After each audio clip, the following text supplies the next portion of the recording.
हमारी विचारधारा सबसे अलग है। सबके पास एक एक भगवान है, हमारे पास 33 करोड़ भगवान है, 33 करोड़ देवी देवता हैं, 33 कोटि बोलते हैं ना अपने सनातन धर्म में। कई बार आप लोगों को ये कन्फ्यूजन होता है कि यार तुम्हारा तो एक भगवान है, तुम्हारा तो एक है, हमारे यहाँ तो 33 करोड़ है। हमारे यहाँ भी ईश्वर एक है, देवता 33 करोड़, लेकिन हम लोग कितने एक, हम कुएं के मेंढक नहीं है। हम लोग विशाल संसार में रहने और संसार को अपना मानने वाले लोग हैं। हमारे हिंदू समाज में, हिंदू धर्म में 33 करोड़ देवी देवताओं का जिक्र क्यों है? क्या अर्थ है, क्या अभिप्राय है इसका? 33 करोड़ क्यों है? आप बताओ चश्मा वाले भैया। हिंदू मुसलमानों के यहाँ एक है, हाँ या ना? जोर से। ईसाइयों के यहाँ, यहूदियों के यहाँ, बौद्धों के यहाँ, हिंदुओं के यहाँ अनेक। क्यों? अब ये कंफ्यूजन वाली बात हो गई। मैया कर लो हल्ला, चुप नहीं बैठ सकती हो मेरी माँ? बैठ जाओ मेरी माँ, बैठो। हाँ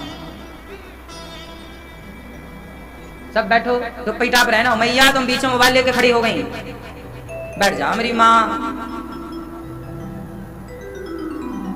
सुनो, हिंदू धर्म में, हिंदू संस्कृति में 33 करोड़ देवी देवताओं का जिक्र क्यों है?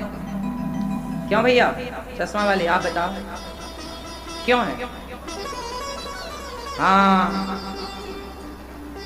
अन्य जगह केवल एक है, दूसरे के आगे वो मस्तक नहीं झुकाते, लेकिन हम हिंदू हैं। हम कहते हैं कि जो हमें पानी देता है, जो हमें 2 रोटी देता है, हम उसका भी सिर झुकाकर धन्यवाद करते हैं। भैया तुमने हमें पानी दिया है, थैंक यू, धन्यवाद। इसलिए जो पानी बरसाने वाले हैं उन्हें हम वरुण देवता कहते हैं। हमें नदियां पानी देती हैं तो हम नदियों को देवी कहते हैं। ये हमारी माता है, गंगा माता, यमुना माता, सरयू माता, सरस्वती माता। क्योंकि हम ऐसे नहीं है कि नहीं जी हमारा सिर एक जगह झुकेगा बस और कहीं नहीं, नहीं, हमारा सिर हर उस भले व्यक्ति के सामने झुकता है जिसका मन और वाणी और विचार पावन है, पवित्र है, निर्मल है। हम पीपल के आगे सिर झुकाते हैं। पीपल, हाँ या ना? वृक्ष है लेकिन वो ऑक्सीजन देता है, तो भैया तेरा भी धन्यवाद है। तुलसी ऑक्सीजन देती है, औषधि है, तुलसी माता तेरा भी धन्यवाद। समुद्र, इतनी बड़ी जल की व्यवस्था समुद्र करता है। जल अधिकाधिक समुद्र के वाष्पीकरण से बादल बनते हैं, बरसते हैं। हे समुद्र देवता आपको भी धन्यवाद। पर्वत, पहाड़ ना हो तो पानी की वर्षा ना हो, इसलिए पहाड़ों का भी हे गिरिराज जी, हे कामतानाथ जी आपका धन्यवाद। गाय दूध देती है, गाय के दूध में गुण है, हे गौ माता तुम्हारा भी धन्यवाद। सांप जहर उगलता है, लेकिन हम सनातनी ऐसे हैं कि उस जहरीले सांप को भी दूध पिलाकर नाग पंचमी का त्योहार मनाकर उसको भी प्रणाम करते हैं। भैया तू भले जहरीला है पर तेरे में भी कुछ गुण है। प्रकृति का सारा जहर सांप ही निकलता है, पता है आपको? प्रकृति का जो सारा जहर है वो कौन निकलता है? सांप। इसलिए सांप को भी हम सनातनी दूध पिलाते हैं। और नाग पंचमी विशेष दिन है, तो नागों की पूजा करते हैं। बोलो हाँ। तो हम सनातनी हैं जो सबका धन्यवाद करना जानते हैं, हम सबका शुक्रिया अदा करते हैं। हमारे भगवान ने ये जीवन हमें दिया है, तो भगवान ही अनेक रूप में है। हमारे यहाँ कहा जाता है बेटा तुम जिसे देखो भगवान की दृष्टि से देखो, क्योंकि हमारा भगवान एक सीमा में बंधा नहीं है कि केवल एक ही है, वह एक अनेक भी हो सकता है। हमारा भगवान ऐसा है, वो कण कण में भी हो सकता है। वो प्रहलाद के लिए खंबे से भी प्रकट हो सकते हैं, वो समुद्र मंथन से धनवंतरी बनकर अमृत भी लेकर प्रकट हो सकते हैं। वो अमृत बांटने के लिए मोहिनी भी बन सकते हैं। वो रावण को मारने के लिए और मर्यादा की स्थापना करने के लिए राम भी हो सकते हैं, और वह गीता सुनाने के लिए कृष्ण भी हो सकते हैं। हमारे भगवान अनेक कालखंड में, अनेक समय पर, अनेक रूप लेकर के अनेक समय पर आए हैं। इसलिए हमारी विचारधारा विस्तृत है, बड़ी है। हम बड़ी सोच वाले लोग हैं, एक संकीर्ण सोच वाले लोग। इसलिए हमारे यहाँ अनेक देवी देवताओं का स्थान है, क्योंकि हम सबका धन्यवाद करना जानते। और तुम किसी का धन्यवाद नहीं करते, तो तुम्हारे यहाँ ले जाके एक है, क्योंकि तुम किसी का धन्यवाद करते नहीं। तुम्हें तो जो दूध पिलाए, तुम्हें तो जो संरक्षण दे, तुम उसी के छाती पे खंजर मारते हो। गद्दार कभी हिंदू नहीं रहा है, सनातनी कभी गद्दार नहीं रहा है। हमारे यहाँ शरण में एक राजा रंती, एक राजा शिवी है। एक राजा शिवी नाम के एक राजा हमारे यहाँ हुए। वो शिवी राजा की गोद में कबूतर आके गिर गया। बहेलिया ले जा रहा था कबूतर को मारने कि तुझे मार के मैं खाऊंगा। वो मांसाहारी आदमी था। तो कबूतर उसके पिंजरे से छूटा जैसे ही हुआ और वो उड़ करके राजा की गोद में आके बैठा। अब वो आया, बहेलिया, ए भैया ये जो पक्षी तुम्हारा, ये हमारा है, हमारे पिंजरे से भागा है, हमारा पक्षी दे दो। उसने कहा हम इसे पका के खाएंगे। राजा बोले नहीं, अब तुम इसे नहीं मार सकते, क्योंकि ये हमारी गोद में आया है, ये हमारी शरण में आया है, और मारने वाले से बचाने वाला बड़ा होता है। ये मेरी शरण में है, इसलिए अब इसकी रक्षा करना मेरा धर्म है। बोले नहीं, देना तो पड़ेगा। राजा बोले मैं इसके बराबर का तुझे मांस दे सकता। किसका? राजा थे, किसी का भी दे देते? नहीं, खुद का दूंगा, मैं किसी की हत्या नहीं करता। राजा शिवी ने अपनी जंघा का मांस काटा अपना। सोचे पक्षी की रक्षा के लिए एक तराजू बांधी कि इसके बराबर का तुम्हें मांस तो चाहिए ना, हम देते हैं। तो तराजू बांधी, एक पलड़े पे कबूतर को रखा, पक्षी को, और दूसरे पलड़े पे अपनी जांघ का मांस काट के राजा ने रखा। पर उसका वजन ज्यादा पक्षी का, तो दूसरी जांघ का मांस काटा। पर वो पक्षी पता नहीं मायावी था क्या था, उसका वजन बढ़ता गया। राजा ने अपने पेट का, छाती का मांस काटा, भुजाओं का मांस, फिर भी उसका पार ना पाए। तब राजा शिवी ने अपनी गर्दन पकड़ी और अपना सिर काटने चले। तब उस पक्षी से भगवान प्रकट हो गए। वाह राजा, तुम्हारे जैसे दयावान राजा इस धरती पर है। इस धरती का सौभाग्य है कि तुम एक पक्षी की रक्षा के लिए अपना सिर काटने चले। मतलब अहिंसा ही परमो धर्म। हम सनातनी कैसे हैं? अहिंसावादी। हम हिंसावादी, हम हिंसा, हिंसा मतलब मारना पीटना, मार डालना को हिंसा कहते हैं, और ना मारने को अहिंसा कहते हैं। मारने को हिंसा और ना मारने को, तो हम ना मारने वाले, हम किसी को नहीं मारते, हम किसी की जान नहीं लेते। हम शरण में आए हुए को सदा छोड़ते आए हैं, कभी मारे नहीं हैं। मारना, देखो मारना भी आवश्यक है। किसे? जो दंड के योग्य है उसे दंडित करो। आतंकवादी है तो उसे मार डालो, उसे तो मार डालना ही धर्म है। राम जी ने रावण को मार ही डाला, भीम ने दुर्योधन को मार ही डाला। तो दुर्योधन जैसे और कंस जैसे और रावण जैसे लोगों को तो मार ही डालना धर्म है। आप दयावान हैं, इसका मतलब ये नहीं कि आप आतंकवादियों पर भी दया करेंगे। आतंकवादियों पर दया नहीं करनी। वो कौन सी दया करते हैं? इसलिए जो दया का पात्र है उस पर दया तो की जाए। पक्षी तो क्या बिगाड़ा हो, उस पर दया की जाए। क्यों मार रहे हो भाई? बकरे ने क्या बिगाड़ा, उसे क्यों मार रहे हो भाई? चिड़िया क्यों, क्या बिगाड़ती, तुम क्यों मार रहे हो? उसे मत मारो जो निर्दोष है, उसे मारो जो दोषी है। निर्दोष को क्यों? तो हम दयावान हैं सनातनी, इसका मतलब ये मत समझ लेना कि हम कायर हैं। हम लड़ना भी जानते हैं। यदि कभी युद्ध हुआ तो हम लड़ना भी जानते हैं। हम दया की बातें करते हैं, भाई दया से मान लो हम तुम पे दया कर रहे हैं, है ना? लेकिन तुम दया से नहीं मानोगे तो फिर गीता सुनाएंगे हम आपको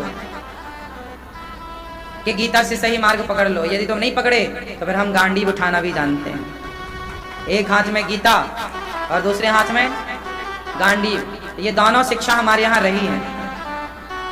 पहले हमारे गुरुकुलों में गीता और गांडीव दोनों का ज्ञान दिया जाता था, और आज के स्कूलों में केवल मुगलों के बारे में पढ़ाया जा रहा। गा से गधा ये पढ़ रहे हैं बच्चे, हाँ या ना? गा से और माँ से मछली। पहले पढ़ते थे गा से गणेश, माँ से मंदिर, और आज पढ़ते हैं माँ से मछली और गा से गधा। तब गधा पढ़ोगे तो गधा बनोगे, गणेश पढ़ते तो गणेश बनते, बुद्धिमान बनते। पढ़ाई में मिलावट हो गई। हमारा देश जब आजाद हुआ 1947 में, 15 अगस्त जब आजाद हुआ तो आजाद भारत में जो पहले शिक्षा मंत्री बनाए गए उन्होंने बड़ा गलत काम किया। सारी शिक्षा प्रणाली समाप्त कर दी। मुगलों को पढ़ाया, सिकंदर को पढ़ाया। आज पहले लोग क्या कहते, जो जीता वही सिकंदर, ये तुमको सेंटेंस याद है, जबकि ये सेंटेंस बिल्कुल गलत है। आप लोगों ने भी बातें सुनी होंगी कि जो जीता वही, मतलब किसके बारे में पढ़ाया गया, रटा दिया गया कि जीता मतलब सिकंदर, जीता मतलब भारत का आदमी जीते नहीं था क्या? इतिहास पढ़ लो, सिकंदर को कितने लोगों ने हराया था, लेकिन उनके बारे में कोई नहीं जान रहा, ना पढ़ाया जा रहा है, ना कोई पढ़ना चाहता। सिकंदर को पोरस ने हराया। सिकंदर को हराने वाले बहुत थे, जीत गया तो भाग काहे गया, हार गया तब तो भागा था, लेकिन आपको पढ़ाया गया उल्टा। इसलिए आपको चाहिए कि आप सही पढ़ें और सही दिशा में आगे बढ़ें। हमारे भारत के जो अपने राजा महाराजा हुए, जो भारत की संस्कृति है, जो हमारे वेद है, पुराण है, गीता है, उपनिषद है, इनको पढ़ने की आवश्यकता है, इनको जानने की आवश्यकता है। हमारा ज्ञान ही एक ऐसा ज्ञान है जो चिंता से मुक्त करता है। आपको पता है पूरी दुनिया में एक बीमारी है, आप बता सकते हैं पूरी दुनिया में सबसे अधिक पेशेंट किसके हैं? जोर से बताइए। पूरी दुनिया का सर्वे मैं बताऊंगा, कुछ आप भी सुनते होंगे समाज में, तो बताइए पूरी दुनिया का सर्वे बताइए कि सबसे अधिक बीमारी किस चीज की है, सबसे अधिक पेशेंट किसके हैं, कौन सी बीमारी की? खांसी? ये खांसी कौन कह रहा है भाई?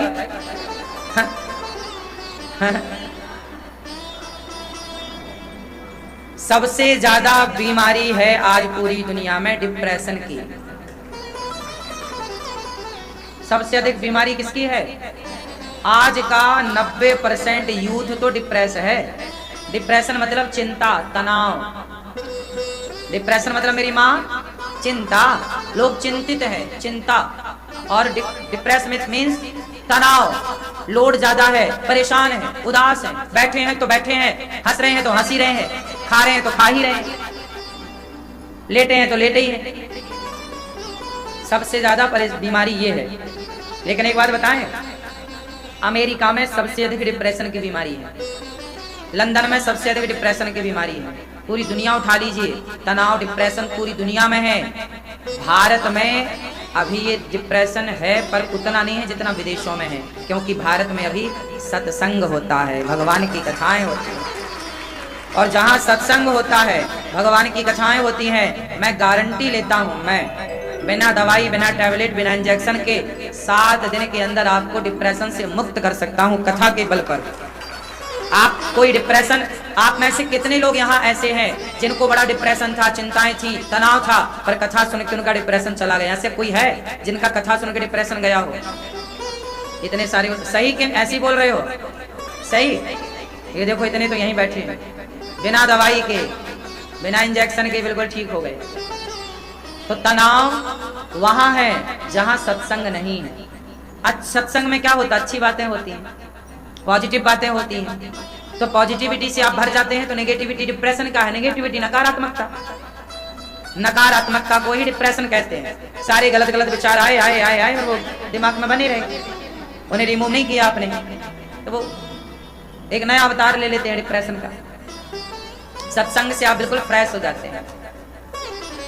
इसलिए वो स्वामी जी कह रहे, एक घड़ी आधे घड़ी, आधे की बुनियाद, तुलसी चर्चा राम की, हरहि कोटि अपराध। एक घड़ी कितने मिनट की होती है? हा? एक घड़ी मतलब, हाँ, आप एक घड़ी मतलब पूरी घड़ी कह रहे हो, ये घड़ी ये वाली घड़ी नहीं। एक घड़ी मतलब हमारे वैदिक, हमारे वेदों में भी एक घड़ी है।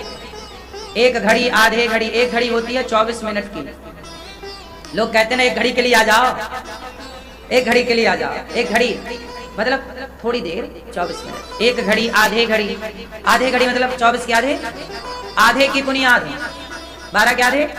आधे की बुनियाद तुलसी चर्चा राम की। 6 मिनट भी आप सत्संग कर लें तो आप कभी डिप्रेशन में नहीं जा सकते, गारंटी। 6 मिनट भी आप रोज सत्संग, तुलसीदास जी कह रहे हैं, ऐसा हम नहीं। तुलसी चर्चा राम की हरहि कोटि, कोटि मीन्स करोड़ों अपराध। सत्संग किया करो लाला, बुद्धि ठीक होती है,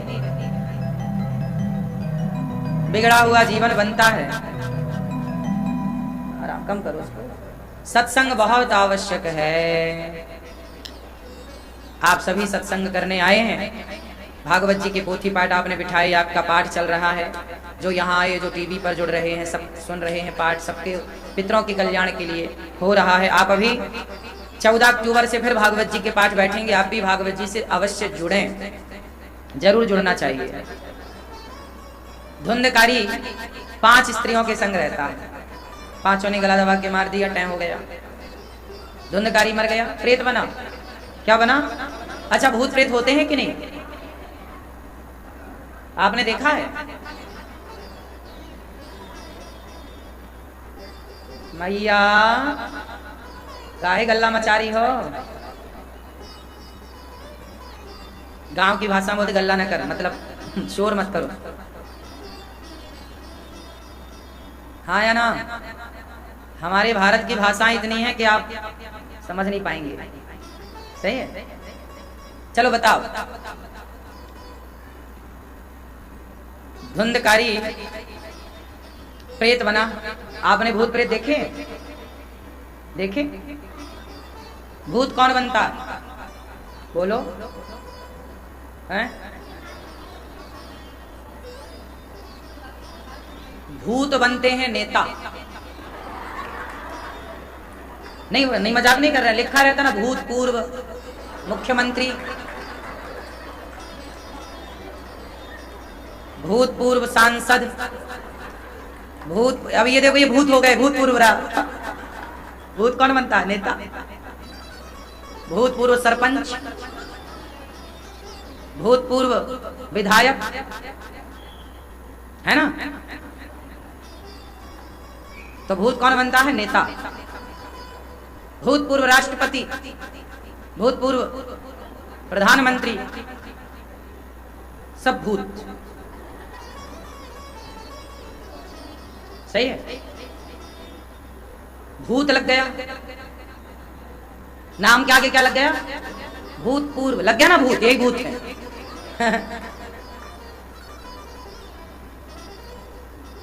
तो आप कह रहे हैं हमने भूत को नहीं देखा, रोज तो देखते हो टीवी पे।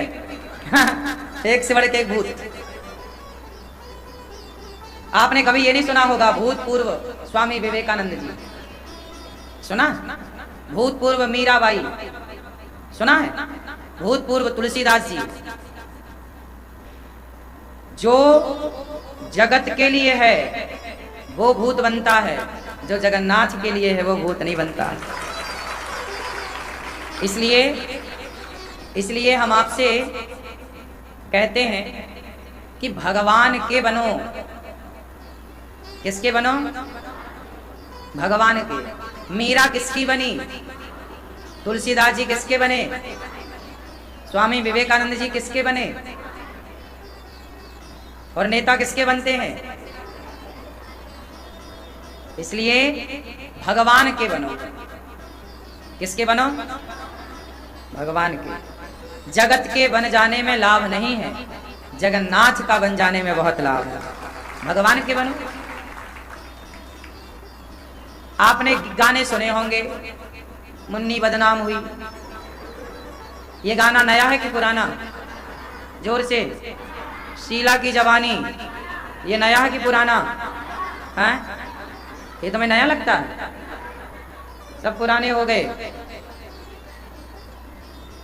वाइट दिस कोलावेरी, ये नया है पुराना? सब पुराना।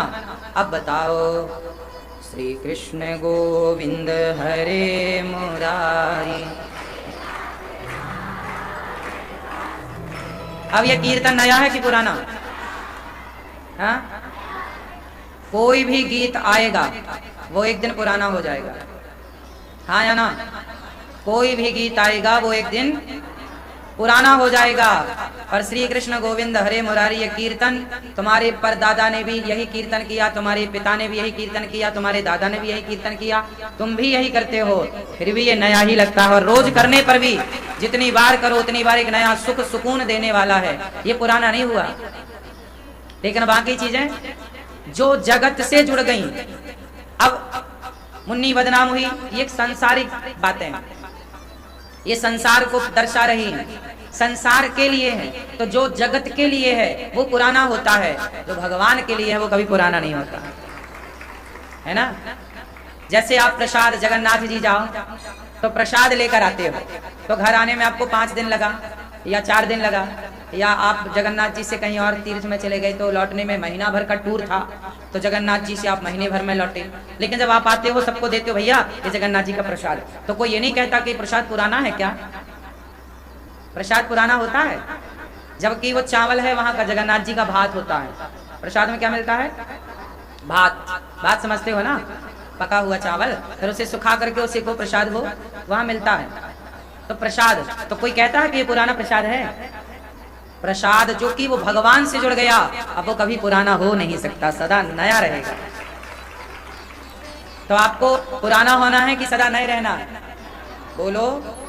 तो आपको नए रहना है कि पुराना होना है? यदि आपको सदा नई एनर्जी चाहिए, नई ऊर्जा चाहिए, नए विचारों का संचार चाहिए, तो भगवान से जुड़े रहिए, जगन्नाथ जी से, प्रभु से जुड़े रहिए। आप सदा नए रहेंगे, कि नयापन होगा जीवन में।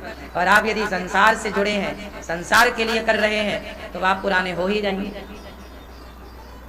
सही है। इसलिए भगवान से जुड़ो, भगवान के बनो। किसके बनोगे? भगवान के बनोगे। सदा नए रहना है तो ईश्वर से जुड़े रहो। भगवान से जुड़ा हुआ व्यक्ति कभी पुराना नहीं होता, भगवान की कथा कभी पुरानी नहीं होती। अखबार पुराना हो जाता है, कल का आज के लिए पुराना हो गया, लेकिन भगवद गीता यार तो पुरानी है, कोई कहता है? वही 700 श्लोक हैं भगवद गीता में, वही 700 श्लोक तुम्हारे परदादा ने पढ़े, वही 700 श्लोक तुम्हारे दादा ने पढ़े, वही 700 श्लोकों के बारे में तुम्हारे पिता ने सुना, वही 700 श्लोकों के बारे में तुम सुन रहे हो, और वही 700 श्लोक गीता के आने वाली तुम्हारी सैकड़ों और लाखों पीढ़ी सुनेगी। लेकिन वो सबके लिए नया रहेगा, वो कभी पुरानी नहीं होगी। लेकिन अखबार, उपन्यास इत्यादि सब पुराने हो गए। एक मूवी ये बनी करोड़ों में, एक पिक्चर बनती है जोर से करोड़ों में। अच्छा, लेकिन वो पिक्चर एक बार देख लेने के बाद ना पुरानी हो जाती है। यार देख तो लिए है, ऐसे मजे ही नहीं आप दोबारा देखने में, हाँ या ना।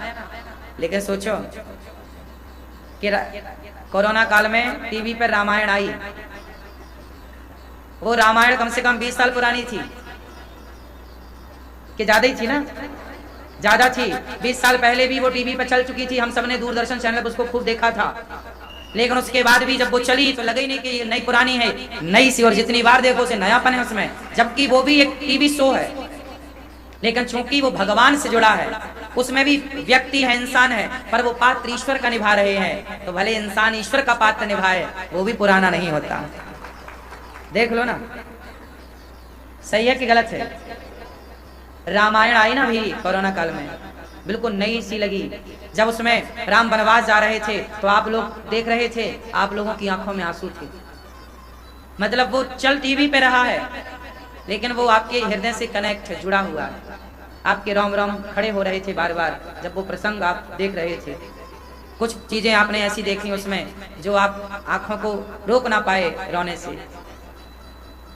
फिर सोचिए कि राम पर बना हुआ ये सीरियल पुराना नहीं हो रहा है, तो राम की कथा कभी पुरानी होगी? जब राम की कथा सीरियल के द्वारा, प्रेमान क्या नाम था उनका, रामानंद सागर जी ने जब वो सीरियल रामायण का दिखाया, तो जब उन्होंने दिखाया तो उनके सीरियल में इतना एक नयापन था, आज भी नयापन है। तो सोचिए जब राम सच्ची वनवास जा रहे होंगे तो वो दृश्य कैसा रहा होगा। जब इस दृश्य से आपकी आंखें गीली हो गई, टीवी के दृश्य से, तो रियल में जो दृश्य रहा होगा अयोध्या का उस समय त्रेता में, जब राम सच्ची वनवास जा रहे होंगे, तब का क्या माहौल रहा होगा, कल्पना करिए। कि बच्चे से लेकर बूढ़ा तक इस चित्र को देख के रोया, इस चलचित्र को देखकर रोया, इस सीरियल को देख के रोया, तो वो क्या घड़ी रही होगी, क्या मंजर रहा होगा, कैसी वो राम की छवि रही होगी, क्या रहा होगा, जरा सोचिए। इसलिए हमारे जो शास्त्र है ना, वो इमेजन के द्वारा आपको वहां पहुंचाते हैं। आप जो घटित हो चुका उसकी कल्पना लिखी है, ऐसा था, ऐसी लता, ऐसी पता, ऐसी। रामायण में ये तक लिखा है कि पृथ्वी कैसी थी उस समय, हरी भरी थी कि कांटे कंकड़ से भरी थी। वो माहौल कैसा था, वो महीना कैसा था, उस समय भौरों के मन में क्या चल रहा था, चिड़िया के मन में क्या चल रहा था। रामचरितमानस में सब कुछ है लिखे। एक चौपाई बोलता हूं मैं आपको। जासु वियोग बिकल पशु ऐसे, प्रजा मातु पितु जी ही कैसे। जासु वियोग बिकल पशु, राम जी जिस घोड़े में चढ़कर वनवास गए, और जब वो घोड़ों को गंगा के किनारे छोड़ा और सुमंत्र जी से कहा कि आप वापस घोड़ों को ले जाओ, अब हम नहीं आएंगे, 14 वर्ष के बाद आएंगे, तो घोड़े रोने लगे राम जी को देखकर। तुलसीदास जी कह रहे हैं, अब देखिए कल्पना कीजिए, इमेजिन करो कि जिन राम के वियोग में घोड़ों की स्थिति ये है कि वो हिन हिना करके राम के पीछे जाते हैं, वो लौटकर अयोध्या की तरफ नहीं मुड़ रहे, रथ नहीं मुड़ रहा था। बरवस राम सुमंत्र पठाए, बरवस मतलब जबरदस्ती मोड़ रहे हैं सुमंत्र जी, चल चलो चलो चलो, नहीं, वो घोड़े नहीं मुड़ते। तो वहां तुलसीदास जी को कहना पड़ा कि जिन राम के वियोग में ये जानवर हैं, घोड़े जानवर हैं, वो घोड़े की आंखों के अश्रु रुक नहीं रहे और टुकुर टुकुर वो राम को देख रहे हैं। जिन राम से पशु पक्षी इतना प्रेम करते हैं, उन राम से अयोध्यावासी कितना प्रेम करते रहे होंगे। और जिन राम के छोड़ने पर इन पशुओं की ये स्थिति है, तो इनकी माता कौशल्या की, इनके सखाओं की, इनके मित्रों की, अयोध्या वासियों की क्या स्थिति रही होगी। ऐसे कल्पना करना होता है, इमेजिन करना होता है। ऐसे देखो तुलसीदास जी ने इमेजिन तक लिखा है, ऐसे इमेजिन कर लेना तुम। शास्त्रों को जब पढ़ोगे ना, तो शास्त्रों को जब पढ़ते हो ना, तो जैसे टीवी पे सब चलता है ना, हम लोग शास्त्रों को पढ़ते हैं तो हम लोगों की सामने वो पिक्चर चलने लग जाती है। इतना अच्छा तुलसीदास जी ने चित्रण किया है राम जी के बारे में। लेकिन आज के बच्चे राम जी के बारे में पढ़ते ही नहीं है। जब राम के बारे में आप नहीं पढ़ोगे तो राम का चरित्र कैसे जीवन में उतारोगे, फिर राम की तरह कैसे आप चलोगे। राम को तो आप पढ़ते ही नहीं, आप गलत लोगों को पढ़ते हैं, गलत लोगों को कॉपी करते हैं, तो फिर आपके अंदर गलत विचारधारा आती है। पूरी दुनिया में राम और कृष्ण से श्रेष्ठ कोई हुआ नहीं। यदि श्रेष्ठ बनना है तो राम के बारे में पढ़ो। राम ने कहां पर कौन सा डिसीजन लिया, भगवान कृष्ण ने कहां पर कौन सा निर्णय लिया। जिस दिन राम और कृष्ण को जान गए तरीके से शास्त्रों के अकॉर्डिंग, टीवी देख के नहीं। टीवी पर राम को तुम कितना जानोगे। टीवी भावनात्मक दृष्टि तो पैदा कर सकती है, ज्ञान उत्पन्न नहीं कर सकती। ज्ञान के लिए पढ़ना ही पड़ेगा। राम की बहुत सारी बातें ऐसी हैं, देखो रामायण में तो जो टीवी पे सीरियल देखा वो तो एक सिंपल कहानी थी, लेकिन रामचरितमानस में तो पूरा संवाद है। पूरा रावण ने क्या कहा, राम ने क्या कहा, लक्ष्मण जी ने कब क्या कहा, पूरा एक एक वो जब पढ़ोगे तो ज्ञान और होगा। राम जी ने क्या डिसीजन लिया, देखने टीवी देख के पता नहीं चलता, पढ़ने पे पता चलता। वो आपकी डेवलप शक्ति जनरेट करेगा आपके अंदर। निर्णय, आजकल युवाओं के अंदर एक कमी है, वो डिसीजन नहीं ले पाते, निर्णय नहीं ले पाते। करूं कि ना करूं, जाऊं कि ना जाऊं, क्या करूं क्या ना करूं, कंफ्यूज।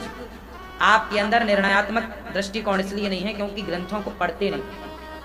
समय निकाल के पूरा महाभारत पढ़ लो। क्या पढ़ लो? महाभारत। 1,00,000 श्लोक हैं, पढ़ लो। नियम बनाओ के 5 पन्ने रोज पढ़ना है। 5 पन्ने रोज पढ़ना। समय है तो 10 पन्ने पढ़ लिए, नहीं है तो किसी दिन 1 पन्ना पढ़ा। जिस दिन का छूट गया तो अगले दिन 10 पन्ना पढ़ लिया। नियम बनाओ, फिर देखो आप कैसे डिसीजन लेना स्टार्ट कर देंगे।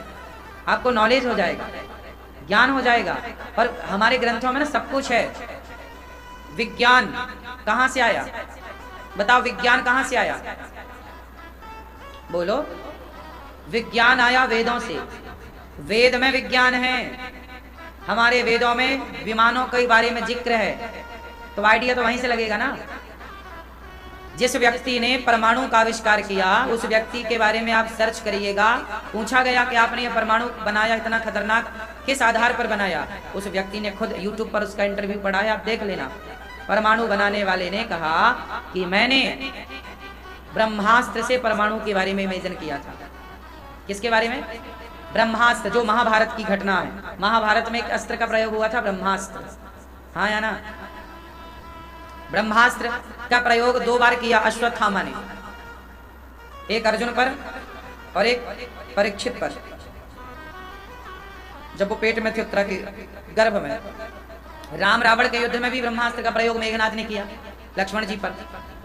तो हमारे ग्रंथों में जो ब्रह्मास्त्र का प्रयोग है, उस ब्रह्मास्त्र से उस व्यक्ति ने इमेजिन किया कि क्या मैं भी ऐसा बना सकता हूँ, क्रिएट कर सकता हूँ। और जब देखो, विचार ही की तो कमी है, विचार आया तो काम हो गया, बन गया। तो हमारे यहाँ वेदों से ही विज्ञान प्रकट हुआ है। विज्ञान की परिभाषा कोई 2 अक्षर में कहे तो कह दो वेद, वेद ही विज्ञान है। देखो ऐसा है ना, पानी है, अब पानी से क्या बनती है? बिजली। पानी से क्या बनती है? बिजली। अब देखो ऐसा है कि पानी तो सदा से है, पर बिजली निकालने के लिए दिमाग चाहिए। पानी में बिजली है, इसको कैसे बनाएंगे? दिमाग चाहिए। तो ये सारी चीजें हमारे यहाँ पहले जरूरत पड़ने पर इन सबका आविष्कार हुआ है, सबका कहीं ना कहीं वर्णन है। अब उस जमाने की भाषा अलग हो सकती है, शब्द शैली अलग हो सकती है। महाभारत में बंदूक का भी जिक्र है, नलिका नाम दिया है महाभारत में। क्या नाम दिया है? नलिका। ये जो बंदूक हम प्रयोग करते हैं, ये कोई आज का आविष्कार है आप कह दें? पहले नहीं था। ऐसा कुछ भी ऐसा आज नहीं है जो पहले नहीं था। आप एक चीज ऐसी बताओ जो आज है और तब नहीं थी, बताओ क्या नहीं था तब?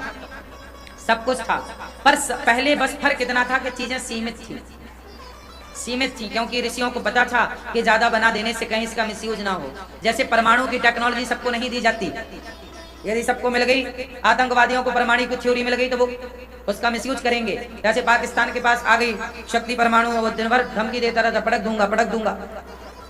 तो गलत आदमी के पास कहीं शक्ति ना चली जाए, कहीं वो उसका मिसयूज ना करे। इसलिए हमारे ऋषि मुनियों ने सब कुछ बनाया और बना के फिर वो सारी थ्योरियों को नष्ट कर दिया, लिख दिया कि तुम्हारे को जरूरत पड़े तो बना लेना, ये लिखा है हमने, सब लिख दिया। हमारे वेद क्या है? सूत्र है। हर थ्योरी को वेदों में लिखा हमारे ऋषि मुनियों ने बनाया और बना के वो सारी थ्योरी वेदों में लिख दी और वो चीजें नष्ट कर दी। क्यों? कहीं इन चीजों का कोई दोबारा मिसयूज ना करे। अब तुम्हें आवश्यकता पड़े तो बना लेना, हाँ या ना? अब ये बच्चे वेद पढ़ते नहीं हैं, पुराण पढ़ते नहीं हैं, इन्हें लगता है कि जी आज तो सब अमेरिका लंदन जो टेक्नोलॉजी बना रहे हैं, जिस पे वो काम कर रहे हैं, रिसर्च कर रहे हैं। आप आश्चर्य मानेंगे, हमारे वेदों पर आज पूरी दुनिया में रिसर्च हो रहे हैं, वेदों के आधार पर। इसलिए अपनी संस्कृति को जानो, पहचानो, हम केवल इतना कहते हैं। और डिप्रेशन से बचना हो तो सत्संग करिए, मस्त रहिए, कोई चिंता नहीं, कोई टेंशन नहीं। करते हो तुम कन्हैया, मेरा नाम हो रहा है, मेरा आपकी कृपा से चिंता। आप लोग बड़ी चिंता करते हैं। आप में से किस किस को डिप्रेशन है या चिंता है? हाथ उठा के मुझे कंफर्म कराओ। चिंता किसको है? चिंता था चिता चिता चिंता है, ये मैया को है, काय की चिंता है तो बताओ, हम ठीक करेंगे। काय की चिंता है? आप बताओ, आपको काय की है? बच्चों की चिंता है। क्यों? आप लोगों को भी चिंताएं हैं, डिप्रेशन में आप लोग भी होते हैं कई बार। काय की चिंता है? बच्चों की। बच्चों की चिंता काहे है तुम्हें? गलती कहां कर गए आप ये कह गए कि बच्चे मेरे हैं। किसके बच्चे हैं? आप कहते हो मेरे हैं। क्या है तुम्हारा उनमें? तुमने आंख लगाई कि कान लगाए बच्चों के? क्यों मैया, आपके बच्चा कहाँ है? तो उसकी आंखें आपने लगाई हैं, पांव, हाथ, कुछ तो आपने फिट किया ही होगा। क्या फिट किया आपने? आपने कुछ बनाया? बच्चे की आंख किसने बनाई? कान किसने बनाए? पांव किसने बनाए? हड्डी किसने बनाई? नस किसने बनाई? दिमाग किसने बनाया? पेट किसने बनाया? पीठ किसने बनाई? दांत किसने दिए? जीवा किसने बनाई? आवाज किसने दी? सुनने की शक्ति किसने दी? पचाने की जठराग्नि किसने दी? जब इतना कुछ उस ईश्वर ने दिया है तो आगे भी वो वही देगा, तुम चिंता काहे कर रहे हो? जिसने खाने को मुंह दिया है, चबाने को दांत दिए हैं, रखने को पेट दिए हैं, वो आगे सब देगा। अजगर करे ना चाकरी, पंछी करे ना काम, दास मलूका कह गए सबके दाता, सबको देने वाले भगवान हैं। तुम चिंता किस बात की? बच्चों की चिंता। रे बच्चे अपना भाग्य लेके पैदा होते हैं। एक बाप के 4 बेटे होते हैं, चारों का भाग्य अलग अलग होता है। बाप कितना भी करे, एक बाप की 4 बेटियां होती हैं या 2 बेटियां होती हैं या 6 बेटियां होती हैं, सुनो, वो सारी बेटियां अपना अपना भाग्य लेके पैदा होती हैं। सही है कि गलत है? फिर तुम चिंता काहे की करते हो? जिस परमात्मा ने आपको जन्म दिया है वही परमात्मा आपका भाग्य विधाता है, वही परमात्मा आगे की पूरी व्यवस्था करता है। तुम्हारी बेटी है तो तुम्हारी बेटी के लिए उस परमात्मा ने लड़का भी कहीं ना कहीं पैदा कर दिया होगा। अब वो समय के साथ मिलाएगा। उसका पति कौन होगा, वो कहाँ का पानी पिएगी, कहाँ की बहू बनेगी, कहाँ रोटी खाएगी, सब व्यवस्था पहले ईश्वर ने कर रखी है। तुम व्यर्थ में परेशान होते हो। तुम्हें लगता है हम कर रहे हैं, काहे तुम परेशान होते हो? सुनो, ये संसार हम नहीं चला रहे हैं। कौन चला रहा है? भगवान चला रहा है। तो बच्चों की चिंता तुम काहे करते हो? तुम अपना कर्म करो, बच्चों को संस्कार दो, पढ़ाओ लिखाओ, काबिल बनाओ, आगे फिर भगवान है ना। अच्छा ये बताओ, क्या मैंने कभी ये सोचा था कि मुझे इतनी सारी माँओं की सेवा करने का अवसर मिलेगा? मैंने कभी नहीं सोचा। कभी मैंने ये नहीं सोचा कि इतनी सारी वृद्ध माँओं के मुझे चरण सेवा करने का मौका मिलेगा, इतने सारे बच्चों को पढ़ा लिखा के योग्य बनाने का मौका मिलेगा, इतने सारे भक्तों को भोजन प्रसादी देने की सेवा मिलेगी। मैंने कभी नहीं सोचा। मैंने केवल अपना समर्पण कर दिया प्रभु के चरणों में। मैं आपका हूँ, अब आपको जहाँ ले जाना है, जो बनाना है।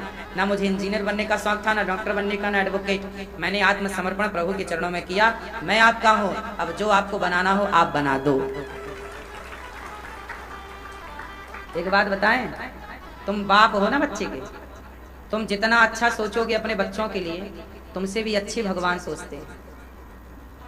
आपको लगता है मैं बाप हूं, मैं बच्चों के लिए अच्छा सोचूं ना, तुम ना बनो बाप, भगवान को बनाओ बाप। तुम्हें वो माता, हे प्रभु मैं इतना अच्छा नहीं सोच सकता जितना अच्छा भगवान कर सकते हैं। तो ये जो पिता की फीलिंग है ना कि आप बाप हो, आप माँ हो, मेरे बच्चे, ये सब समाप्त करो। आप बाप और माँ के पद से इस्तीफा दे दो। बाप के पद से इस्तीफा दे दो, माँ के पद से इस्तीफा दे दो और भगवान को बच्चों का माँ बाप बना दो। बेटा आज से तुम्हारी माता लक्ष्मी और आज से तुम्हारे पिता नारायण, आज से तुम्हारी माता सीता और तुम्हारे पिता राम। हनुमान जी के माता पिता कौन? कहने की बात है कि माता अंजनी। माता अंजनी ने तो सौंप दिया है राम के चरण, मेरा बेटा अब ये मेरा नहीं रहा, राम तुम्हारा है। हनुमान जी अब किसके बेटे हो गए? सीता माँ क्या कहती हैं? बेटा अजर अमर गुण निधि सुत। सुत मतलब बेटा, सीता माँ ने कहा सुत, हे बेटा तुम अमर हो जाओ, तुमने मुझे राम का संदेशा दिया, तुमने एक बेटे का कर्तव्य पूरा किया, जाओ बेटा अमर। माँ, हनुमान जी क्या कहे? माँ तू मोही अतिशय भूखा, माँ मुझे भूख लगी। हनुमान जी कह रहे हैं, क्या कह रहे हैं सीता माता को? माँ तू मोही अतिशय, अति भूख लगी है, ये फल देख रहे हो जंगल के, बड़ी भूख लगी। सीता मैया बोली राक्षस पहरा दे रहे हैं, मत चले जाना, मारेंगे। हनुमान जी नहीं मैया, तुम्हारा बेटा तुम्हारे आशीर्वाद से इनको मार सकता है। अच्छा तुम बड़े भी हो सकते हो? हाँ, भयं पर्वताकार शरीरा। माता जी बोली अब ठीक है जाओ। हनुमान जी गए, फल खाए, राक्षसों को मारा और सीता मैया खूब राम राम से आशीर्वाद दे रहे, मेरा हनुमान आया, मेरा हनुमान आया, मेरा हनुमान आया, राम का संदेशा लाया। सीता मैया खुश हो गई। राम क्या कह रहे? तुम मम प्रिय भरत ही सम भाई। हे हनुमान तुम हमें तो भरत की तरह प्रिय हो। अंजनी माँ ने तो केवल जन्म दिया और सौंप दिया। हाँ ये वस्तु उठाई, ये वस्तु उठाई है ना, और ये समर्पण कर दिया। ये अब ये तुम जानो तुम्हारा, ये बच्चे बिल्कुल ये ना कहो कि ये मेरा है। जब भगवान का नाथ सकल संपदा तुम्हारी, मैं सेवक समेत सुतनारी।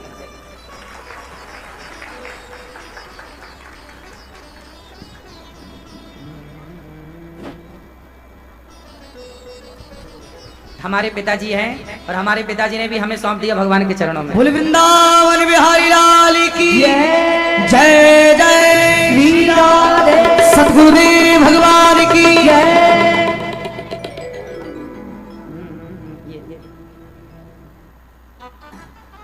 आज इनका जन्मदिन है और जन्मदिन के उपलक्ष्य में आशीर्वाद देते हुए और सभी का आशीर्वाद साथ में इनको समर्पित करते हुए एक बार जोरदार तालियों से स्वागत करते हैं। आइए कथा दोहराते हैं।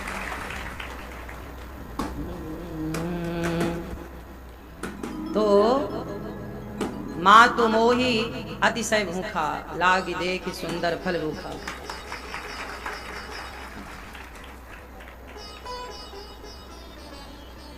जब आप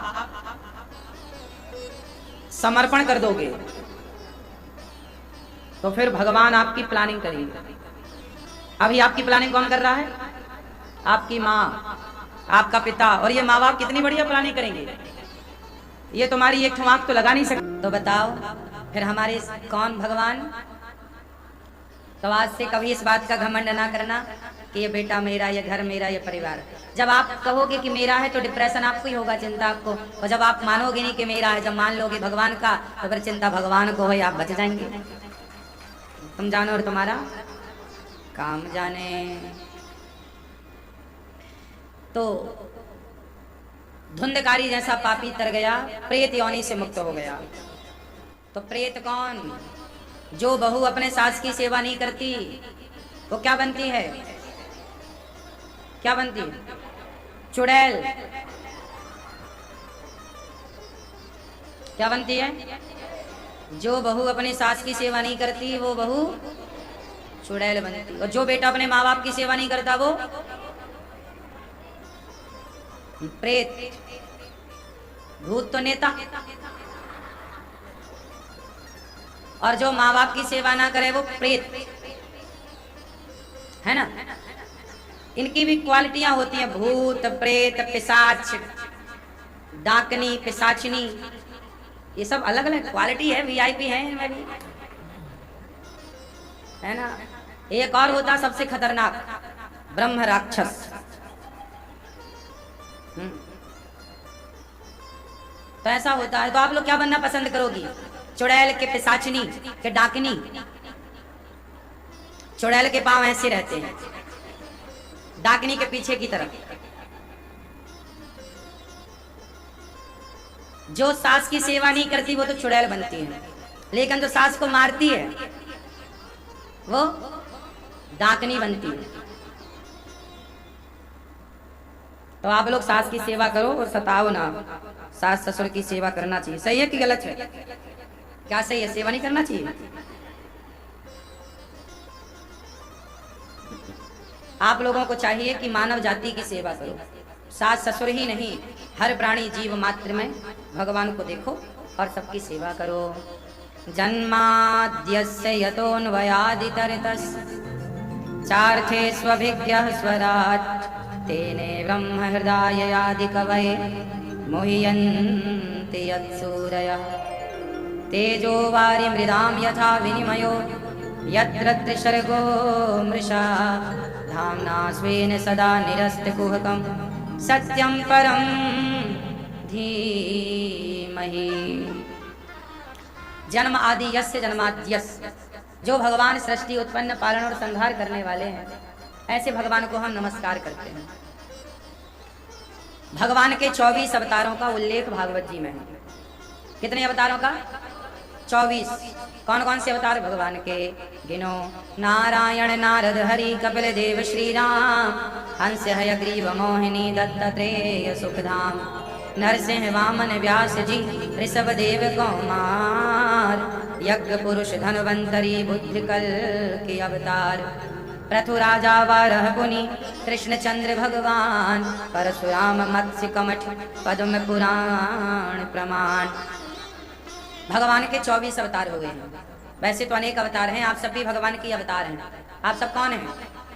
भगवान के, आप भगवान के अंश हैं।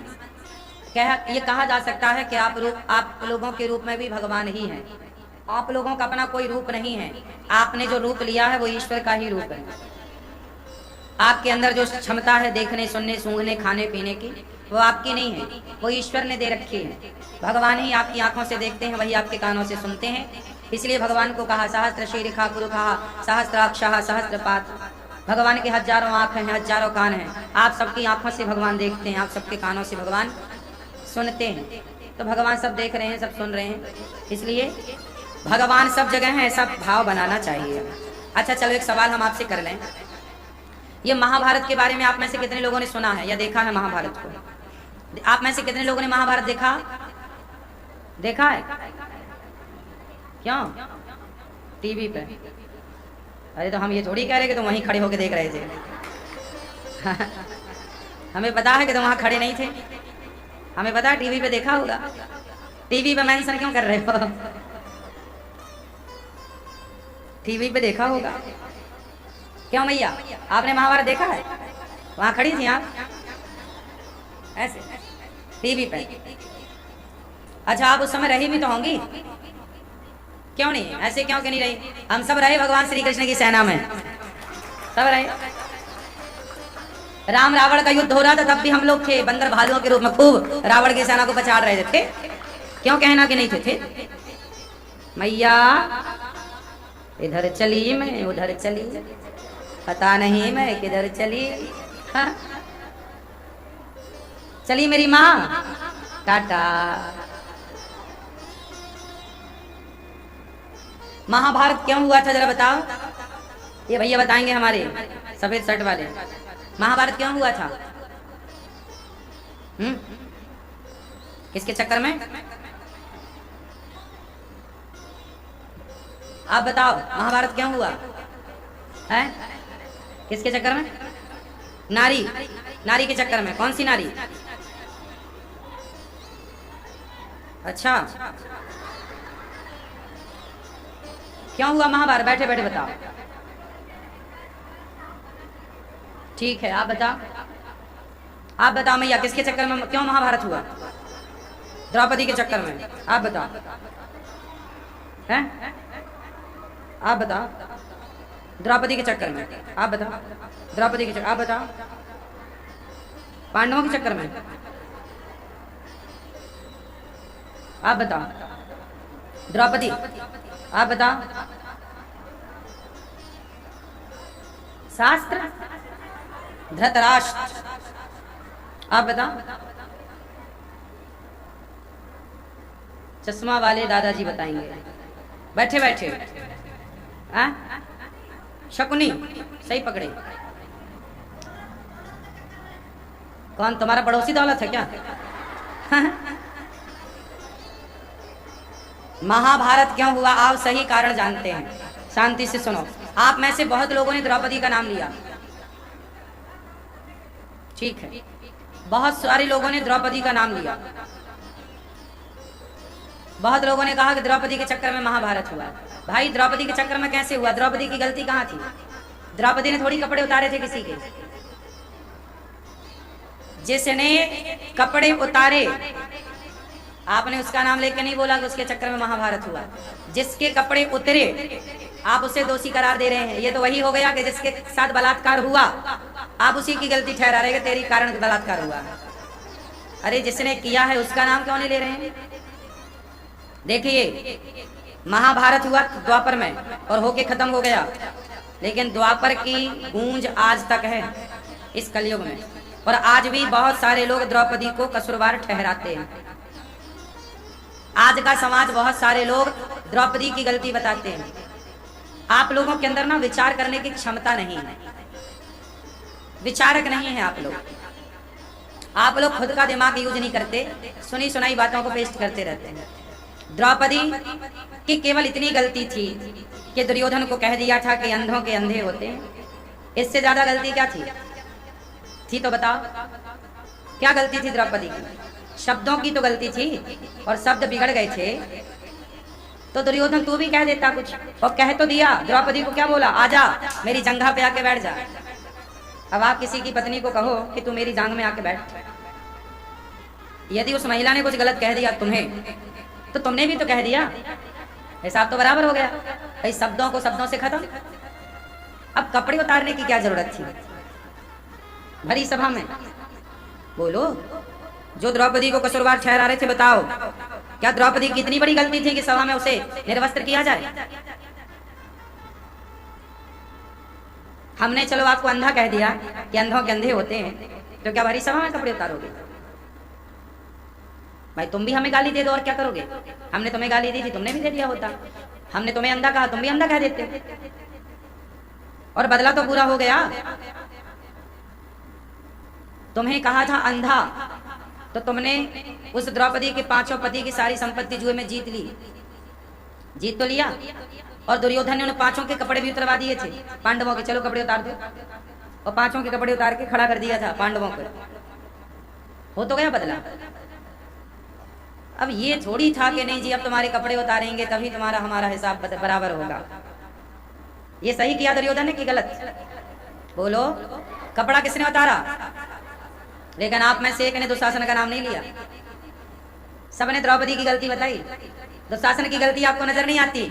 समस्या यही है, आजकल बलात्कारियों को कोई बलात्कारी कहने को कहां तैयार है? गलती साहब, त्रेता में माता सीता को गलत कहा गया, बोलो हाँ। द्वापर में द्रौपदी को, और द्वापर में चलो कहा गया होता तो ठीक था, और दुर्योधन कहे तो ठीक था, पर आप लोग कह रहे हैं कलयुग में कि द्रौपदी गलती करके, द्रौपदी की गलती से महाभारत हुआ। और वो भाई सब चीख चीख के कह रहे हैं। कहाँ गए? अब तुम मटका रहे हो, हाथ नहीं कहा? अरे तो अपनी भी तो बात चला, अपना भी दिमाग लगाओ छोरा। कोई कहेगो कि लाला यही तो बाप है तो मान लेगो का? अपनों भी तो दिमाग लगाओ, अपना भी तो दिमाग है। सुनी सुनाई बातें क्यों? इसलिए कहते हैं शास्त्रों को केवल सुनो मत, कथाएं केवल सुनो मत, कथाओं का अवलोकन करो, सुन के उन्हें मनन करो, उन पर विचार करो, मंथन करो, क्या सही हुआ, क्या गलत हुआ, क्या सही हो सकता था, क्या गलत हो सकता था, हम करेंगे तो हमारे साथ क्या सही होगा, हम ऐसा निर्णय लेंगे तो हमारे साथ। यही तो विचार, इसी से तो आपके मस्तिष्क में विवेक शक्ति जागती है। इसलिए तो तुलसीदास जी कह रहे हैं कि बिनु सत्संग विवेक ना होई, बिना सत्संग के विवेक, सत्संग करो। फिर उन बातों को, मैया बुराई मान गई क्या? अच्छा ठीक, तो बताओ महाभारत में गलती किसकी थी? बोलो मेरी माँ। महाभारत में गलती थी धृतराष्ट्र की। किसकी गलती है? क्यों गलती है? अब मैं कारण बताऊंगा, मैं सबके कारण बताऊंगा, सबके नाम बताऊंगा और सबकी गलती बताऊंगा। महाभारत में गलती है धृतराष्ट्र की, दूसरी गलती है शकुनी की, दुर्योधन की, दुशासन की, भीष्म पितामह की, कर्ण की। मैं सबकी गलती बताऊंगा, सबकी गलती का रीजन, क्या गलती थी सुनो ध्यान से। धृतराष्ट्र की गलती ये थी कि धृतराष्ट्र राजा थे, और राजा का धर्म होता है न्याय करना। और जब द्रौपदी कह रही कि बचाओ मेरे कपड़े उतारे जा रहे हैं, बचाओ बचाओ, तो क्या राजा का धर्म नहीं था कि राजा के सामने कोई न्याय मांग रहा हो कि भाई हमें बचा लो? तो क्या राजा का कर्तव्य नहीं था कि तुम उसकी लाज बचाते? चूंकि तुम्हारा बेटा था, तो तुम्हारा बेटा है तो कपड़े उतारेगा क्या किसी के? राजा का बेटा है तो वो अन्याय करेगा क्या? और अन्याय करेगा तो सर्वनाश होगा। हुआ। इसलिए गलती किसकी थी? धृतराष्ट्र राजा थे। कपड़े उतारने वालों को दंडित क्यों नहीं किया? पहला। दूसरा, धृतराष्ट्र की दूसरी गलती ये थी कि उन्होंने पांडवों को अधिकार नहीं दिया। पांडवों को यदि उनके हिस्से की जमीन, जो पांडव 12 साल का वनवास और 1 वर्ष का अज्ञातवास पूरा करके आए, तो पांडवों से बात हुई थी कि यदि आप 12 साल का वनवास और 1 वर्ष का अज्ञातवास पूरा कर लोगे तो आपको आपका धन, आपका राज्य दे दिया जाएगा। तो क्यों नहीं दिया? भगवान कृष्ण भी शांति दूत बनकर आए थे कि दे दो। पांडवों को क्या बोला? सुई की नोक बराबर जमीन में नहीं दूंगा। क्यों नहीं दोगे? तुम्हारे बाप का है। जरूरत से ज्यादा लोभ सर्वनाश का कारण बनता है। क्या बनता है? क्या बनता है? कौन? जरूरत से ज्यादा। तीसरा, सही बंटवारा ना होने के कारण महाभारत हुआ। जब भाई भाई बड़े हो जाएं, आपके बच्चे समझदार हो जाएं, तो बाप का धर्म है कि बंटवारा कर दो। बंटवारा सही बंटवारा कर दोगे तो कभी भाइयों में झगड़ा लड़ाई नहीं होगा। आज भारत में 99% भाई भाई में झगड़ा बंटवारे के कारण ही होता है। ये बात सही कि गलत है? तो ये महाभारत की कहानियां आज भी खरी उतर रही हैं। जमीन जायदाद के चक्कर में बंटवारा क्यों नहीं होता? सही बंटवारा भाई पांडवों को आपने क्यों नहीं दे दिया? जब कहा था कि मैं तुम 12 साल का वनवास ले लो, 1 वर्ष का अज्ञातवास ले लो, जब आओगे तो हम तुम्हें धन दे देंगे, तो क्यों नहीं दिया? क्यों मुकर गए अपनी जवान से? क्यों बोला दुर्योधन ने कि मैं सुई के नाव बराबर नहीं दूंगा? क्यों नहीं देंगे भाई? तो फिर महाभारत हुआ। सही बंटवारा, जितने यहाँ पे माँ बाप बैठे हैं, आप लोग अपने बच्चों का खूब बंटवारा सही सही कर देना, बिल्कुल बराबर बराबर करना, 1 इंच कम नहीं और 1 इंच ज्यादा नहीं। आपके मरने के बाद कहीं भाई लड़े ना कि देखो तुम्हें बाप ज्यादा देके चले गए, हमें कम देके। तुमने जब बच्चे 2 पैदा किए हैं तो भेद क्यों करते हो? आजकल कुछ माँ बाप भी ऐसे होते हैं, एक बेटा से ज्यादा प्यार कर लेंगे, दूसरे बेटे से देखेंगे नहीं उसकी तरफ। तो जब देखना नहीं था तो पैदा काहे कर लिया? बच्चों के साथ भेद करने वाले माँ बाप भी नरकगामी बनते हैं, पता है? माँ बाप की सेवा ना करने वाला बेटा नरक जाता है, पर बच्चों में भेदभाव करने वाले माँ बाप भी नरकगामी होते हैं। इसलिए बच्चों के प्रति माँ बाप को भेद नहीं करना चाहिए। बच्चों का कर्तव्य है कि माँ बाप आपको भगवान की तरह मानो, माता पिता को, लेकिन माँ बाप भी भेद ना करें। तो बंटवारा आप लोग सही सही कर देना मरने के पहले ही मर गए और बंटवारा नहीं हुआ तो फिर बच्चे आपस में लड़के मर जाएंगे। तो आपने बंटवारा किया कि नहीं? बच्चों का कर दिया? कितने बच्चे हैं? 4। सब दे दिए? कुछ अपने पास बचा के रखे हो? हाँ, कुछ बचा के भी रखना। बाद में लिख के चले जाना कि मेरे मरने के बाद ये तुम दोनों का 50-50, जीते जी नहीं, जीते जी सब दे दोगे तो बच्चे कहेंगे चलो अब बाहर। तो फिर थोड़ा अपने पास भी बचा के रखो। लिख दो वसीयतनामा में कि भाई ये तुम्हारा रहेगा, हमारे मरने के बाद जो हमारी सेवा करेगा उसको ज्यादा मिल जाएगा थोड़ा सा, तो जो सेवा करे उसको ज्यादा दे दो, कोई दिक्कत नहीं है, उसका अधिकार है, उसने सेवा की है। तो कुल मिला के महाभारत क्यों हुआ? सही बंटवारा नहीं किया धृतराष्ट्र ने। दूसरा, महाभारत का सबसे बड़ा जिम्मेदार कौन? भीष्म पितामह। क्यों चुप बैठे? आपके सामने एक महिला के कपड़े उतारे जा रहे हैं, वो चिल्ला रही है बचाओ, और आपके अंदर ताकत है, और वो आपके घर की बहू है, वो आपके परिवार की बहू है, और आप ससुर हैं उस परिवार के, पितामह हैं, फिर भी आपने उसकी रक्षा नहीं की। तो ऐसी शक्तिवान भी यदि तमाशा बैठ के देखेगा तो महाभारत तो होगा। इसलिए पाप को बैठ के तमाशा पाप का ना देखो, पाप को रोकने की कोशिश करो। यदि आपने पाप को नहीं रोका, चुपचाप सहा, तो वही पाप आपका नाश कर देगा। पितामह चुप रहे, ये गलती है। उठाना था धनुष और दुशासन को सिर काट देना था, एक तरीके से मार देते दुशासन को, हिसाब बराबर हो जाता। एक दुशासन मर जाता तो बाकी सब बच जाते। तीसरी गलती कर्ण की। हम तो शकुनी की गलती मानते ही नहीं है, क्योंकि शकुनी तो देखो गलत करने ही आया था। शकुनी तो कसम खा के आया था ना, मैं गलत करूंगा। तो आपने ऐसे गलत आदमी को रखा क्यों? पहले तो ये बताओ कि आपने अपने साले को इतने दिन तक घर में रखा काहे? धृतराष्ट्र महाशय साले को रखे भाई, साला 2 दिन आए 4 दिन आए, सदा रहेगा तो। धृतराष्ट्र को क्या जरूरत थी साले को रखने की और सलाहकार बनाने की? भाई तू अपना जा, अपना राज्य संभाल, सही है?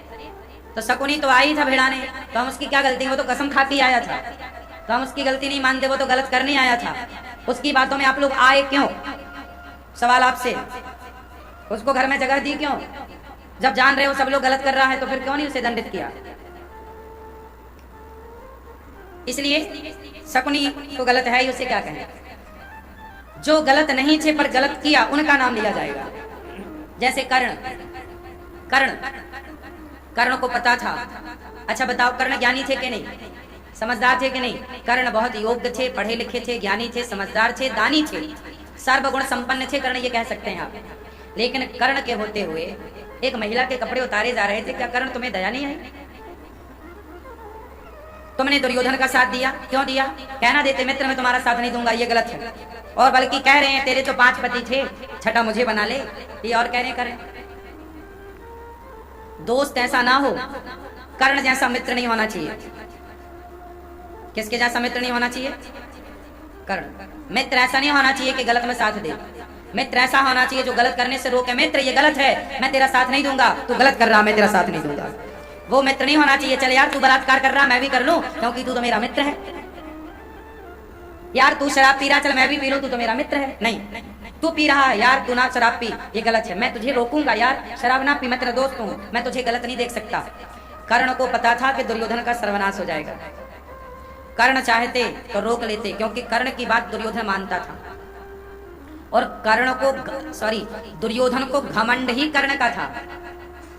दुर्योधन को घमंड किसका था? कि मेरे पास तो कर्ण जैसा योद्धा है।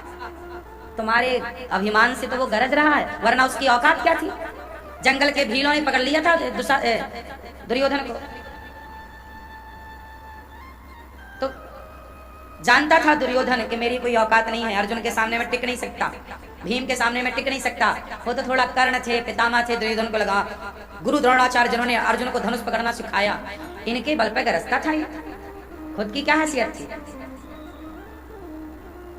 लेकिन काम कोई नहीं आया। याद रखना, तुम गलत कर रहे हो तो तुम कितने भी शक्तिशाली हो, तुम्हारा नाश होगा, क्योंकि ईश्वर कभी गलत का साथ नहीं देते। जब देंगे तो वो भगवान सदा सत्य का और धर्म का साथ देंगे।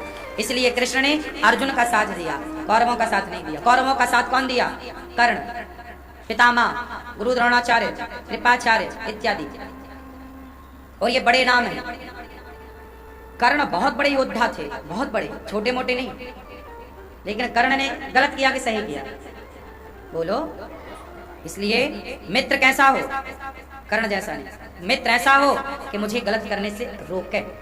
यार ये द्रौपदी की साड़ी तू गलत उतार रहा है, ये तेरी भाभी है, और कोई चलो कोई महिला है, पर महिला को निर्वस्त्र करना भरी सभा में ये गलत बात है। बोलना था ना, तू मेरा मित्र है यार, ये तो गलत, मैं इसमें साथ नहीं दूंगा तेरा। लेकिन एक बात और है, दुर्योधन बड़ा होशियार था। कर्ण को ना लॉलीपॉप दे दिया था। दुर्योधन ने कर्ण को क्या दे दिया? कौन सा लॉलीपॉप? अंग देश का राजा बना दिया। एक बात बताएं, कोई तुम्हें फोकट में कुछ दे मत लिया करो। कोई तुम्हें फोकट में 1 लाख रुपया दे, 5 लाख रुपया दे, 10 लाख दे, 1 करोड़ दे, मत लो। आज वो व्यक्ति तुम्हें दे रहा है, कल उससे कई गुना कीमत वसूलेगा, तुमसे गलत काम कराएगा। ये हमारी माताएं, कुछ माताएं, नेता लोग साड़ी बांटते हैं, भैया दौड़ जाती साड़ी साड़ी साड़ी साड़ी। ओ भैया ऐसी मधुमक्खी की तरह झोंक लगती है, मर जाती है एक दूसरे के ऊपर गिर के। साड़ी 100 रुपये की है और ऐसे मर रही हैं, और वो स्टील का बर्तन बांटते हैं, गगरी। मतलब क्या मेरी माँ, तुम्हारा पति तुम्हें साड़ी नहीं देता क्या, जो नेताओं की साड़ी पे मर रही हो? अरे स्वाभिमान से जिया करो। हम फटे कपड़े पहनेंगे पर पति के हाथ का, किसी नेता वेता की साड़ी गाय को पहने? तुम एक साड़ी में खरीद रहे हो हमें, और तुम बिकने चली भी गई। जब तुम 100 रुपया में बिक गई तो कोई 1000 फेंकेगा, तुम तो दौड़ोगी। फिर वो क्या ना कराएंगे तुमसे। ज्यादा होशियार ना बनो, स्वाभिमान से जीवन जिया करो, स्वाभिमानी बनो। टुकड़ों की तरफ कुत्ते भागते हैं, शेर तो अपना शिकार खुद करता है। लाख बट रहा हो, है ना, काहे जाना है? तुम्हारा पति जो फटी साड़ी दे दे तुम्हें, वो अच्छी है। तुम्हारा पति नमक रोटी खवाए, वो अच्छा है। स्वाभिमानी बनो। ऐसा समाज में होता है कि नहीं? साड़ी बांटते हैं नेता लोग भागते हैं। ये बात सही है कि गलत है? हाँ सही है। लोग मर जाते हैं गिर गिर के ऊपर। स्वाभिमान किससे जियोगे? स्वाभिमानी बनोगे। अभिमानी अलग है, अभिमान अलग है और स्वाभिमान अलग है। स्वाभिमानी, मैं नमक रोटी खा सकता हूँ, कोई दिक्कत नहीं है, मैं मेहनत करके खाता हूँ, मैं मेहनत करके कमाता हूँ, मुझे फोकट का कुछ नहीं चाहिए। सच्ची बताएं, ये दास अनिरुद्ध बैठा है ना, मैं कभी फ्री का नहीं लेता। जो लोग देते हैं, आप लोग यहाँ जो सेवाएं चलती हैं उसके लिए आप देते हो, तो आपका दिया हम सेवा में लगा देते हैं। हमें रास्ते में कहीं लाख रुपए दिख जाए ना पड़ा हुआ, हम नजर घुमा लेते हैं, हम देखते भी नहीं उसकी तरफ। ये जो पड़ा है, सोना पड़ा हो करोड़ों का, हम नहीं देखते। हमारी जो मेहनत का 5 रुपए है, वो हमारी पूंजी है। हमें बेईमानी गलत करनी चाहिए। हम बचते हैं हर गलत पैसे से। 1 रुपया नहीं उठाता मैं कभी किसी का, लाख पड़ा हो करोड़ पड़ा हो कभी नहीं। हमें पता है कि जो हमारी मेहनत का, इसलिए हम मेहनत करते हैं। हम क्या करते हैं? मेहनत करते हैं, मेहनत का कमाते हैं, मेहनत का खाते हैं। चोरी नहीं करते, बेईमानी नहीं करते, झूठ नहीं बोलते। हम जितना बोलते हैं उतना करते हैं। गौरी गोपाल आश्रम में जितनी सेवाएं हम बताते हैं उतनी आप आके आधी रात को चेक कर लो। जितना कहते हैं उतनी बताते हैं और उतनी बता के आप लोग सहयोग करते हैं, सेवाएं चलती हैं। हम आपके घर चोरी करने बिल्कुल नहीं आते और ना आपके प्रेशर करते कि नहीं तुम्हें तो देना ही पड़ेगा। क्यों आज तक हमने किसी से कहा कि तुम्हें इतना रुपया देना पड़ेगा? कहा तुम्हें देना है दे दो, नहीं देना मत दो। हम कोई दबाव नहीं बनाते, तुम्हें भैया मर्जी है खुशी से देना। अभी एक घटना मैं आपको बताऊं। एक बहन आई मेरे पास, अभी 1 महीना भी नहीं हुआ इस घटना को, अभी 20 दिन हुआ होगा लगभग। एक बहन आई मेरे पास कान के झुमका लेकर के सोने के, बोले महाराज जी ये आप रख लो। मैंने कहा ये तो तुम्हारी शादी के लग रहे हैं, शादी के समय चढ़ाए जाते हैं ना झुमका उनका, ससुराल या माई के पक्ष से, दोनों में से किसी का भी हो सकता है। मैंने कहा ये तो तुम्हारी शादी के जेवर हैं। हाँ हाँ गुरुजी हमारी शादी के जेवर हैं झुमका। 1 तोला 1.5 तोला रहा होगा, 1.5 तोले का झुमका रहा होगा, मतलब दोनों मिला के 1.5 तोला। तोला समझते हैं ना, 10 ग्राम का 1 तोला होता है, तो 1.5 तोला 15 ग्राम हो गया, तो 15 ग्राम सोना रहा होगा वो झुमका। भैया मेरे से बहन मेरे से बोली कि महाराज जी ये ले लो और हमें ना गौदान करना है और थोड़ा अन्नदान करना है। हमने कहा अन्नदान करना है, गौदान तो हो जाएगा, लेकिन ये झुमका मुझे देने की क्या जरूरत है? मैंने कहा मैं तुम्हारे शादी का श्रृंगार है, मैं शादी का श्रृंगार नहीं लेता, ये तुम्हारे पास रखो और तुम्हारे पास 10 रुपए हैं वो दे दो, उसी से हम तुम्हारा गौदान करा देंगे। 5 रुपए का गौदान हो जाएगा, 5 रुपए का अन्नदान हो जाएगा, जरूरत नहीं है झुमका देने की। जब तुम्हारे पास आ जाए, जब तुम्हारे पास हो जाए तो तुम कर देना तुम्हारी श्रद्धा से। झुमका वगैरह मैं नहीं लेता। मैंने उसके झुमके वापस कर दिए। 15 ग्राम सोना कितने का रहा होगा? कम से कम 1 लाख का रहा होगा। वो तैयार थी देने को, मैंने नहीं लिया। मेरा ये जो अंदर है ना निरुद्धाचार, मेरी आत्मा मेरा मन वो गवाही नहीं देता। मैंने कहा नहीं ये तेरे शादी का जोड़ा है, शादी का श्रृंगार है, ये मैं नहीं लेता। तुम मेहनत करके लाओ पैसा, और जरूरी नहीं कि तुम लाखों लाओ बेटा, तुम ईमानदारी की 100 रुपए ला के दे दो, 100 रुपए में सब काम हो जाएगा। अन्नदान देखो 10 रुपए का नमक आता है और 10 रुपए के नमक से ना बहुत सारी दाल में स्वाद आ जाता है। तो आपके पास लाखों हो ना हो, हमें कोई जरूरत नहीं तुम्हारे लाखों की। तुम 10 रुपए का नमक दे दो, हम दाल में डाल देंगे, वो दाल स्वादिष्ट हो जाएगी, संतों को बढ़ जाएगी। मैंने नहीं लिया, वापस कर दिया और उसका गौदान भी कराया और मैंने उसके अन्नदान भी कराया, हाथ लगवाया, बोले ये सब तुम करो और जब तुम्हारे पास हो जाए तब तुम्हारा मन हो तो दे जाना, नहीं हो तो कोई बात नहीं। तो दान करो ना तो श्रद्धा से करो। मैं दान लेता हूँ आपसे, लेकिन मैं कहता हूँ कि ईमानदारी का ही दान करना, मुझे बेईमानी का चाहिए भी नहीं। मैं ऐसा नहीं कि सब कुछ रख लूँ ना, मैं नहीं रखता, मैं ईमानदारी का रखता हूँ। मुझे लगता है कि आपको पैसे की जरूरत है। एक बाप आया मेरे पास, बहुत पहले की बात है, मेरे करियर की शुरुआत थी वो, भागवत जब मैं शुरू करने निकला, ये घटना है 2013-14 की होगी, 2013-14 की। एक आदमी आया, उसकी 3 बेटियां थी, एक बेटी 20 साल की थी, दूसरी बेटी 18 की और तीसरी और छोटी। उसकी बेटी बिल्कुल ब्याह के लायक थी, 20 साल वाली तो बिल्कुल शादी के लायक थी, और ये घटना 13-14 की है। तो वो आया, बोले महाराज जी हमें भागवत सुनाओ।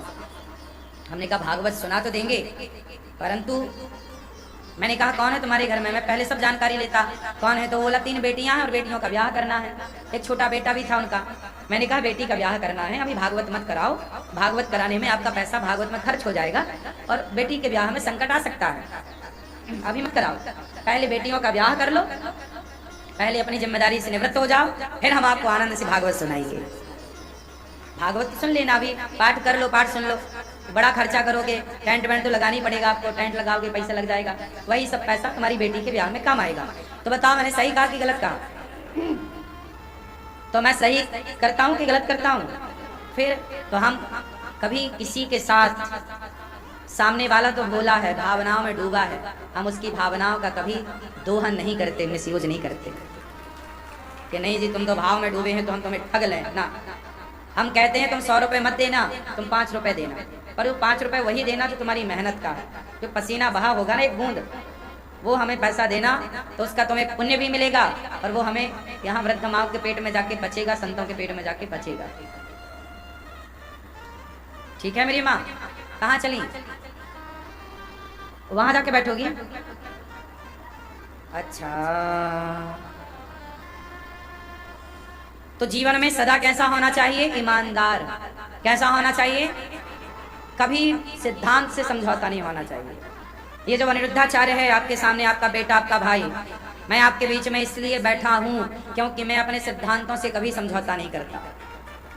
मैं कभी गलत को बर्दाश्त नहीं करता, कभी मैं गलत का साथ नहीं देता, कभी मैं चोरी और कभी बेईमानी के धन को अपना नहीं कहता। ईमानदारी का जीवन मैंने चुना है, इसी राह पर चलूंगा। आने वाले टाइम पर भगवान जाने क्या होगा, लेकिन अभी तो मेरे विचार यही हैं। प्रभु से यही प्रार्थना कि सदा मेरे विचार ऐसे ही रहें और सदा समाज की सेवा करते करते ही मेरे प्राण पूरे हों, मेरा जीवन पूरा हो। आज मेरा 33 वर्ष पूरे हो गए। आज 27 सितंबर है। आज मेरा 33 वर्ष पूरे हो गए। 34वां वर्ष मेरे जीवन का स्टार्ट हो गया। आप सब लोग आशीर्वाद दो कि ये दास अनिरुद्ध आप सबकी खूब इसी तरह सेवा करता रहे और आप सभी की इस तरह से सेवा चलती रहे। धन्यवाद आप एक बार सबका। गुरुदेव को प्रेम से बोलो बधाई हो, बधाई हो। गुरुजी को जन्मदिन की बधाई हो। आप सबका बहुत बहुत हमें प्यार मिला, आशीर्वाद मिला। आज से 33 साल पहले आज के दिन रात्रि के 8:30 बजे मेरा जन्म हुआ। एक छोटा सा गांव है सिमरिया, और हमारे पिताजी बताते हैं कि उसी दिन गांव में कोई ना, वो उस जमाने में कैसेट वाला बाजा चलता था। कैसेट डालो फिर घुमाओ कैसेट को दूसरी तरफ से, वो नहीं रील रहती थी उसके अंदर काले कलर की। तो जिस दिन मेरा जन्म हुआ रात्रि के 8 बजे, उसी समय वो ना बाजा उसके घर में बजा। उसी दिन संयोग से बुलाया होगा, उसी दिन बजाया। तो उसी दिन गांव में पहली बार बाजा बजा, वो वाले बाजा। तो जब मेरा जन्म हुआ, फिर हमारे पिताजी उस सिमरिया गांव से छोड़ करके पास में एक गांव था रेवझा, जो कि वहां से लगभग 13 किलोमीटर दूर था। फिर हमारे पिताजी वहां आ गए और वहां एक मंदिर की पूजा हमारे पिताजी को मिल गई। तो हमारे पिताजी मंदिर के पुजारी के रूप में वहां पे रहे। और हम लोग बचपन से, फिर जब मैंने होश संभाला तो मैंने रेवझा गांव में ही अपना होश संभाला। वहाँ मंदिर की पूजा, मंदिर में राम जी बैठे थे, हनुमान जी, भगवान शिव का परिवार, हम लोग पूजा करते थे। और जो मंदिर के मालिक थे उन्होंने मंदिरों में जमीन लगा रखी थी, तो 9 एकड़ जमीन थी। पहले मंदिरों में क्या लगाई जाती थी? जितने पुराने मंदिर थे उस मंदिर में पुरखे क्या लगा के जाते थे? जमीन। तो उस मंदिर में 9 एकड़ जमीन थी। तो वो जमीन हमारे पिताजी ही उसे संभालते और उस जमीन से जो भी आय होती, उस जमाने में जब सिंचाई का कोई साधन नहीं था, तो भगवान जी का भोग लगाना और कोई मंदिर में साधु संतान तो उनको भोजन प्रसादी कराना और अपना जीवन निर्वाह करना। फिर जब सिंचित का जमाना आया तो जो मंदिर के मालिक थे उनको लगा यार 9 एकड़ जमीन तो बहुत होती है, और ये एक काम करो, फिर उनको पैसा देने लगा। फिर वो महीने में कुछ 400-500 रुपए देने लगे कि महीने का आपको हम 400 रुपए देंगे, 500 रुपए देंगे, आपको रहना है रहो। फिर हम लोग रहे। फिर वो जमीन अपने अंडर कर लिए, फिर वो जमीन उन लोगों ने खुद ले ली। फिर ऐसे ही चलता गया। फिर बहुत टाइम बाद मंदिर के मालिक ने कहा कि अब आप लोग मंदिर छोड़ के चले जाओ, आप जा सकते हैं। तो पिताजी ने कहा कि सावन चल रहा है, बारिश का मौसम है, अभी कहीं मत जाने दो, बारिश बीत जाए फिर चले जाएंगे। अब बारिश तो बारिश, और उस समय खूब बारिश होती थी। पहले ना वो लगता था झड़ी लगी आज सावन की, फिर वो झड़ी है। अखंड महीनों तक झड़ी चलती थी, रिमझिम रिमझिम रिमझिम। और पानी में कहाँ जाए आदमी, चारों तरफ बूढ़ा चलता था। बूढ़ा मतलब नदियां नाले उफान पर थे, बड़े बड़े पुल भी नहीं थे उस समय पे। ये घटना 1998-99 की होगी। ये घटना 99 की है, 1999, 98, 99, 2000 के पहले की घटना है।